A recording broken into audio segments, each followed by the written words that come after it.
Assalamualaikum warahmatullahi wabarakatuh.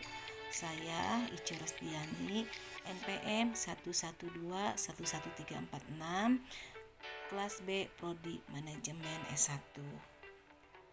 Di sini saya akan menjelaskan materi tentang pendekatan dakwah Wali Songo. Wali Songo memiliki peran yang sangat signifikan dalam sejarah perkembangan Islam di Nusantara utamanya. Bagaimana tidak, selama 7 abad lamanya sejak abad ke-7 hingga ke-14 Islam bertolak di wilayah Jawa. Namun pada saat akhir abad ke-14 atau awal abad ke-15, hampir semua masyarakat di pesisir pantai utara Jawa sudah memeluk Islam. Tidak lain itu diyakini sebagai hasil dakwah dari Wali Songo. Oleh sebab itu, ada penilaian kalau dakwah Wali Songo adalah dakwah yang paling sukses dan berhasil karena mampu mengislamkan masyarakat Jawa yang tidak kalah menarik perubahan masyarakat Jawa dari agama sebelumnya, yaitu agama Hindu, Buddha, Kapitayan, dan lainnya menjadi Muslim. Hanya berlangsung sekitar 50 tahunan. Lagi-lagi itu merupakan hasil dari kecanggihan dan kejinusan dakwah Wali Songo.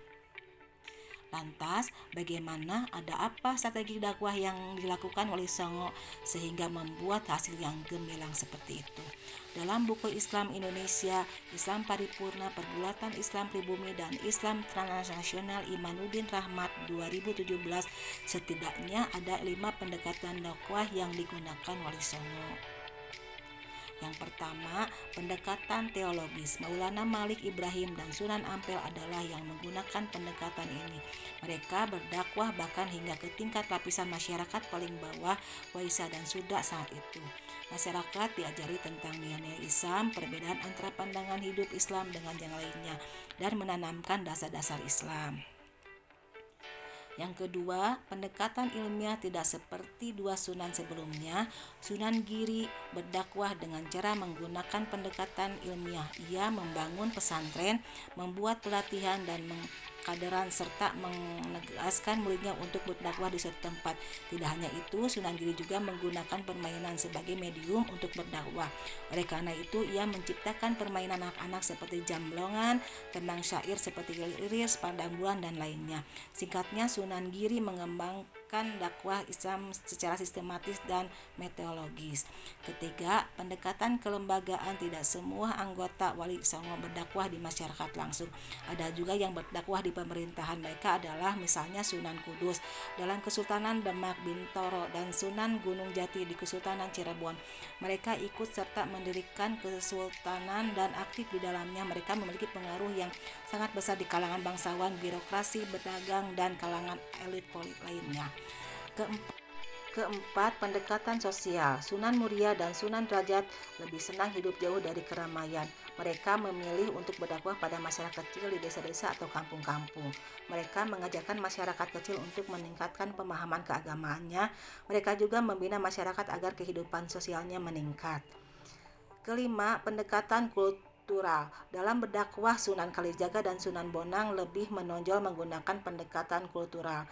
Mereka sadar bahwa budaya adalah sesuatu yang sudah mendarah daging di masyarakat. Jika langsung ditolak, maka masyarakat akan mau mengikutinya. Solusinya, keduanya melakukan islamisasi budaya-budaya yang sudah ada dan berkembang disisipi dengan ajaran-ajaran Islam. Tidak hanya itu, mereka juga menciptakan budaya-budaya baru yang mengandung nilai Islam.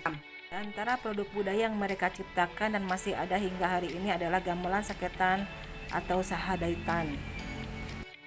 Disadari atau tidak, dakwah merupakan kunci utama untuk memperkenalkan Islam kepada mereka yang tidak tahu atau belum tahu tentangnya. Berhasil atau tidaknya dakwah sangat dipengaruhi oleh orang yang melakukan dakwah itu sendiri.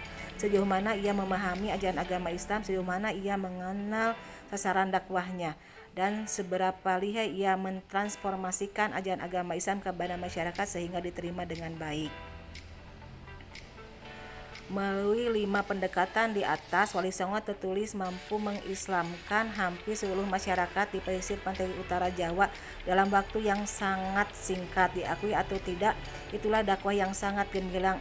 Dari situ umat Islam kini bisa saja mencontoh atau meneladani apa yang telah dikerjakan oleh Wali Songo. Sekian dan terima kasih. Wassalamualaikum warahmatullahi wabarakatuh.